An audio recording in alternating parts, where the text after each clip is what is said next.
Good morning বন্ধুরা, শুভ সকাল। তোমরা সবাই কেমন আছো? আশা করি ভালো আছো। আমিও ভালো আছি। তো দেখো, বোটটা ছেড়ে দিয়েছে, কি সুন্দর জল। আর এইটা হলো কালীঘাট বোট। তোমরা বলো তো, আজকে আমরা সবাই মিলে কোথায় যাচ্ছি বলো তো?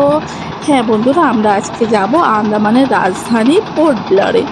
তো আমরা চলে এসেছি, অনেক জলদি চলে এসেছি, তবে আমি একটু লেটে এসেছি। তো এখন প্রায় 1:30টা বেজে গেছে, আর 2টার সময় বোট ছেড়ে দেবে। তো এখানে চলছে বোট চেকিং। টিকিট চেকিং করছে, ভেরিফিকেশন করছে, আমাদের আইডি কার্ডগুলো দেখে নিচ্ছে, তারপরে আমরা বোটে চড়ব। আর ফুল ভিডিও দেখতে হলে আমার চ্যানেলটা অবশ্যই সাবস্ক্রাইব করবে। সাবস্ক্রাইব করে ফুল ভিডিওটা দেখে নেবে। আশা করি তোমাদের ভিডিওটা ভালো লাগবে। আর চলো, বলতে বলতে বোটে চড়ে গেছি, বোটটাও ছেড়ে দিয়েছে। আজকের জন্য এই অবধি। যদি ভিডিওটা ভালো লাগে তবে লাইক কমেন্ট শেয়ার করে দেবো। বাই।